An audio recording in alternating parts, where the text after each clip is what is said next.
Hello दोस्तों, नमस्कार। Pieces क्रांति यूट्यूब चैनल पर आप सभी का स्वागत है। क्रॉनिकल मैगजीन सीरीज में आज हम लोग देखेंगे रिपोर्ट एवं सूचकांक। इसके पहले हम लोग लगभग सभी महत्वपूर्ण टॉपिक कवर कर चुके हैं। रिपोर्ट एवं सूचकांक के में जो है महत्वपूर्ण टॉपिक में आपका ये बचा हुआ है, बाकी जो बचे हैं इसके बाद करा दिए जाएंगे। तो चलिए शुरू करते हैं। सितंबर महीने की क्रॉनिकल मैगजीन है ये। इसमें 27 जुलाई तक का करंट अफेयर दिया गया है। इससे पहले हम लोग environment, science technology, Uttar Pradesh विशेष, राष्ट्रीय अंतर्राष्ट्रीय सभी आर्थिकी सभी इंपॉर्टेंट टॉपिक जो है कवर कर चुके हैं। चलिए आज शुरू करते हैं। रिपोर्ट एवं सूचकांक में देखते हैं क्या क्या हमारे लिए एग्जाम की दृष्टि महत्वपूर्ण है। पहला है हेनले पासपोर्ट सूचकांक 2025।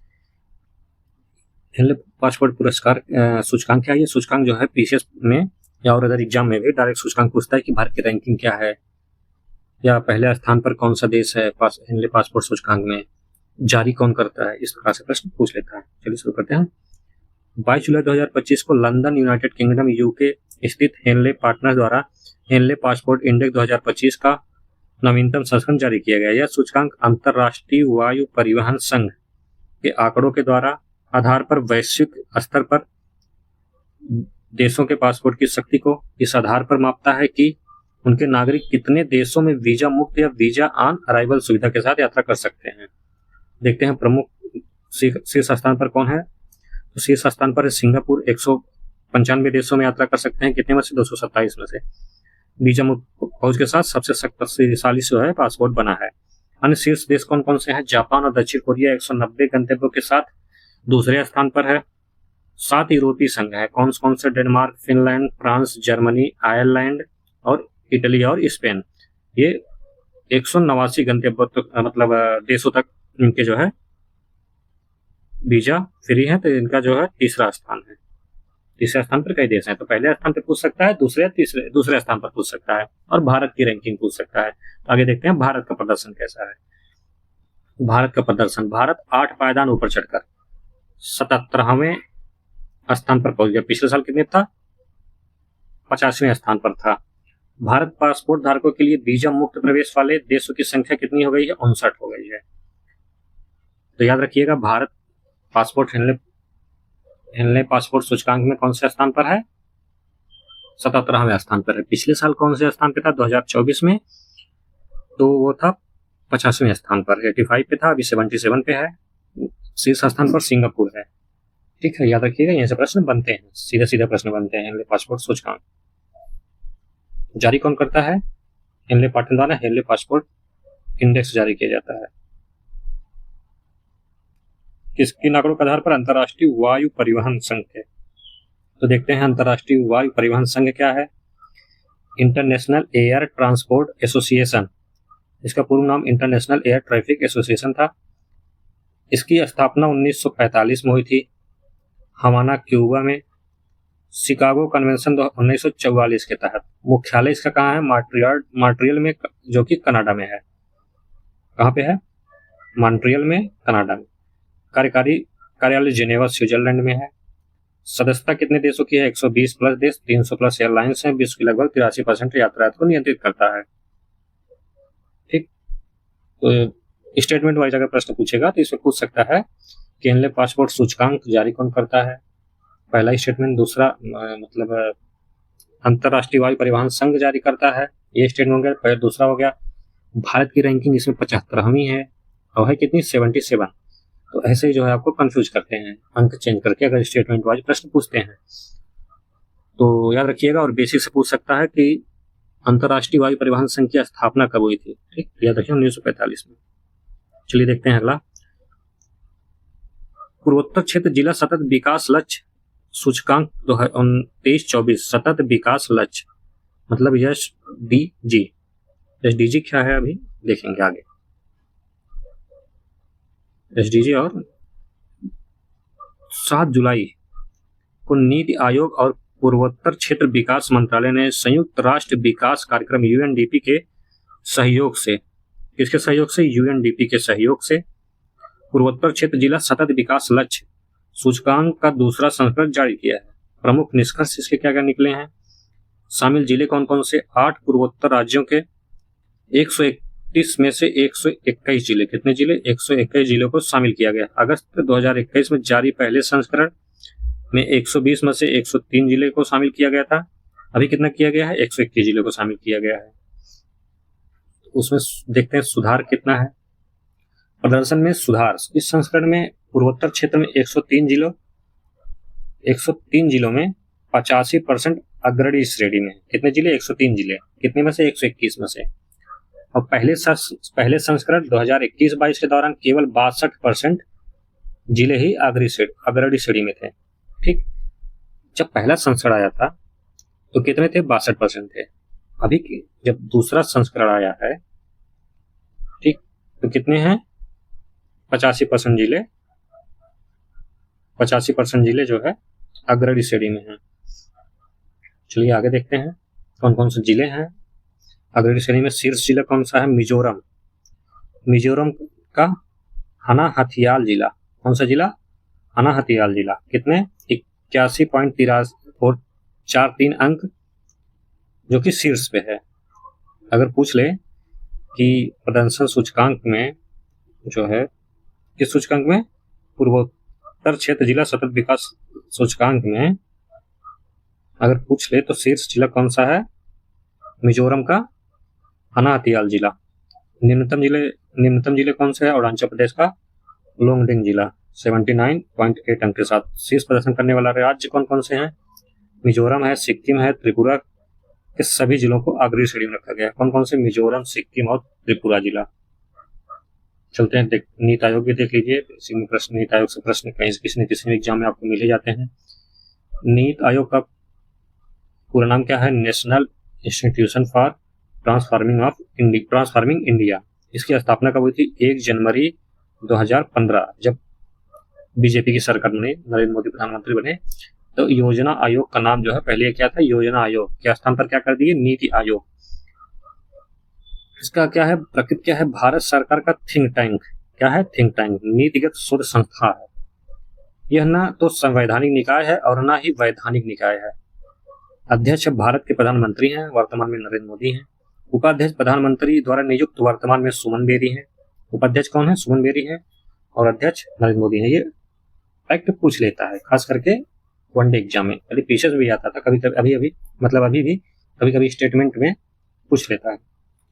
इसका उद्देश्य क्या क्या है, सहकारी संघवाद को बढ़ावा देना, नवाचार और सतत विकास को प्रोत्साहन देना। प्रमुख पहले क्या क्या है, एसडीजी इंडिया इंडेक्स, अटल इनोवेशन मिशन, आकांक्षी जिला प्रोग्राम और न्यू इंडिया @75 एजेंडा आदि।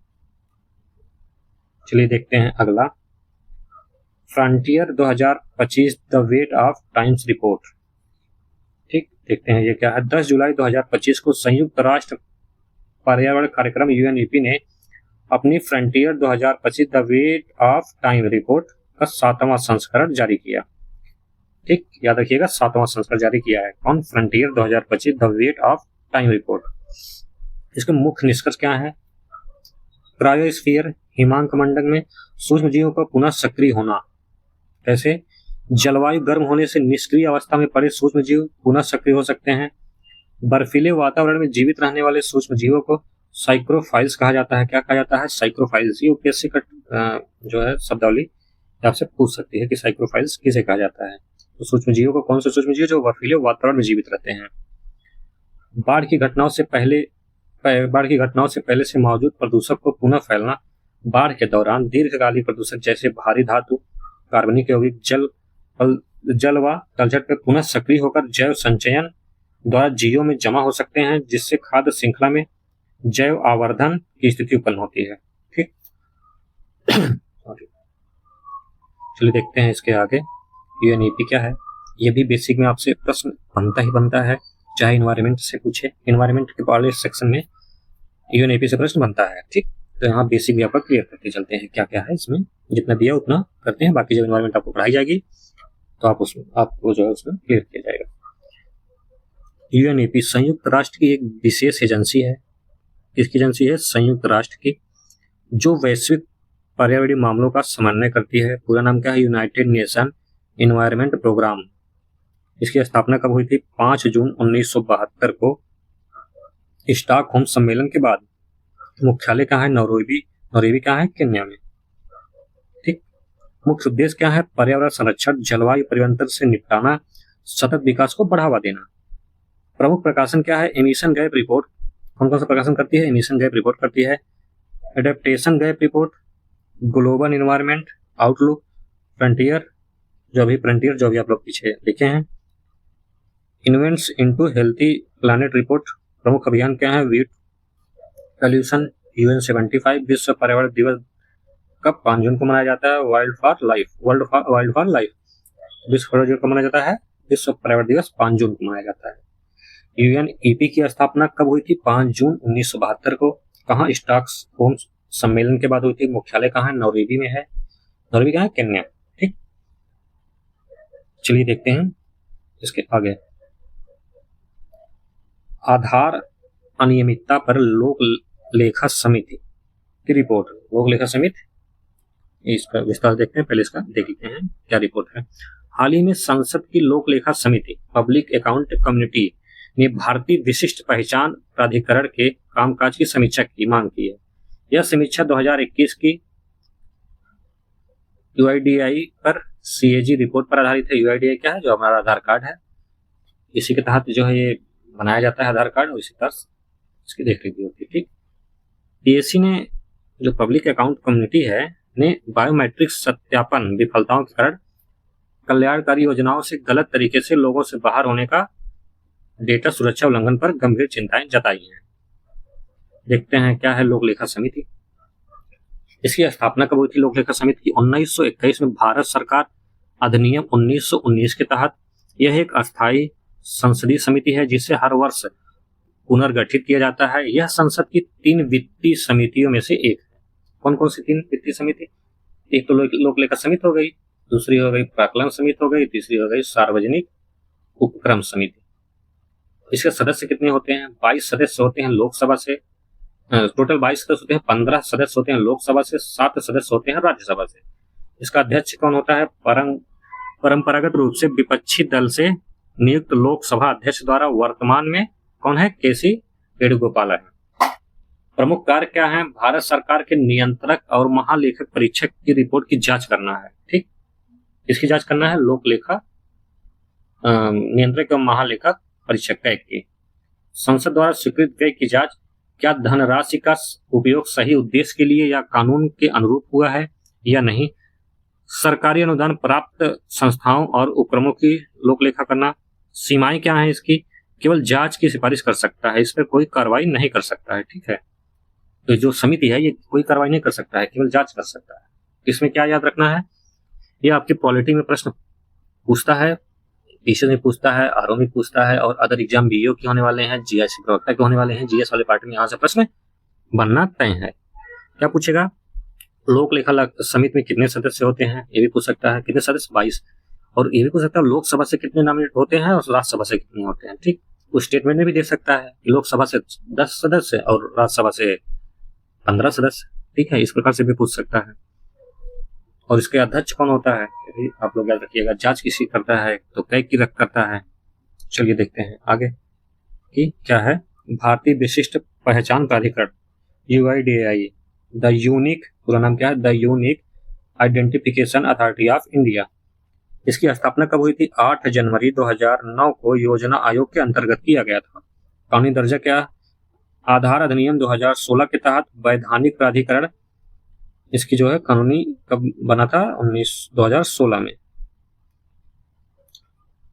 उद्देश्य क्या है? प्रत्येक निवासी को 12 अंकों की विशिष्ट पहचान संख्या, आधार संख्या प्रदान करना।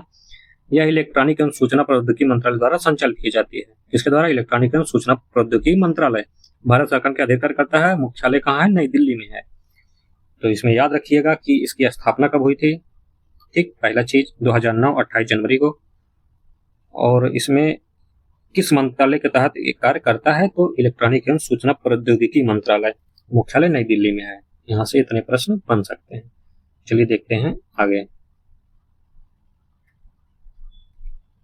अगला क्या है? QS best student cities ranking 2026। ये क्या है?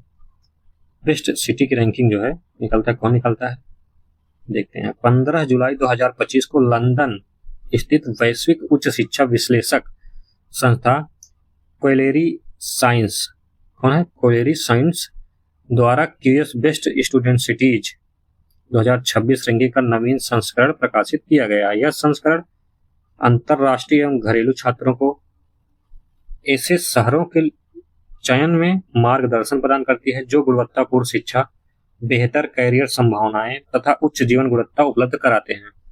रैंकिंग से जुड़े प्रमुख तथ्य क्या क्या हैं देखते हैं। शामिल शहरों की संख्या, कौन कौन से शहर शामिल हैं इस संस्करण में विश्व के कुल 160 शहर, कितने शहर 160 शहरों का मूल्यांकन किया गया है। मूल्यांकन का संकेत क्या है, 6 मुख्य संकेतों के आधार पर मूल्यांकन किया गया है। विश्वविद्यालय की रैंकिंग, छात्र मिश्रण वंचनीयता, नियोक्ता गतिविधि, सामर्थ्य, छात्र दृष्टिकोण। रैंकिंग में शीर्ष 3 स्थान कौन कौन से हैं, 3 वैश्विक शहर कौन से हैं, सियोल जो कि दक्षिण कोरिया का शहर है, टोक्यो जो कि जापान में है, लंदन जो कि यूनाइटेड किंगडम में है। रैंकिंग में देखते हैं शीर्ष भारतीय शहर कौन कौन से हैं। मुंबई का कितना स्थान है, 98वां स्थान है। नई दिल्ली का 104, बंगलौर का 108। ठीक, 160 शहरों में भारत का पहला जो है स्थान पे है वो मुंबई है, कितने 98वां स्थान पे है। नई दिल्ली का 104वां स्थान है, बंगलौर का 108वां स्थान है। अब देखते हैं यूनिवर्सिटी की रैंकिंग। ठीक, QS world university ranking 2026, London स्थित इंग्लैंड वैश्विक उच्चतर शिक्षा विश्लेषण फर्म क्वेलेरी साइंस, कौन से क्वेलेरी क्यूएस, द्वारा क्यूएस वर्ल्ड स्टूडेंट रैंकिंग का नवीनतम संस्करण जारी किया गया है। रैंकिंग का उद्देश्य क्या है, दुनिया भर के उच्च शिक्षण संस्थानों के शैक्षणिक प्रदर्शन, अनुसंधान गुणवत्ता, रोजगार योग्यता, अंतरराष्ट्रीय छवि आदि मापदंडों के आधार पर उनकी स्थिति का आकलन करती है। भारत का प्रदर्शन इसमें देखते हैं। आईआईटी दिल्ली ने 130वीं वैश्विक रैंक के साथ भारत में सर्वोच्च स्थान प्राप्त किया है। कौन, आईआईटी दिल्ली याद रखिएगा, नंबर 1 पे आईआईटी दिल्ली ने। कुल 54 भारतीय विश्वविद्यालयों को क्यूएस रैंकिंग 2026 में स्थान मिला है, जो कि 2015 में 5 गुना वृद्धि हुई है। ठीक, कुल 12 भारतीय आईआईटी संस्थान इस सूची में शामिल हैं।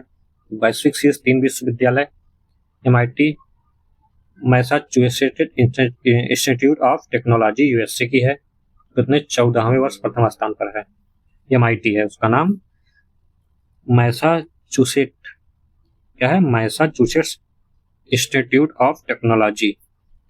इंपीरियल कॉलेज कहाँ का, लंदन का है, दूसरे स्थान पर है। ठीक, स्टैनफोर्ड यूनिवर्सिटी यूएसए तृतीय स्थान पर है। देखते हैं भारत में शीर्ष संस्थान कौन कौन से हैं। आईआईटी दिल्ली 130वां, आईआईटी बॉम्बे 129वां, आईआईटी मद्रास 180वां, कितना 180 स्थान पे है आईआईटी मद्रास। आईआईटी खड़गपुर 215, कितने स्थान पर 215, बंगलौर 219। ठीक,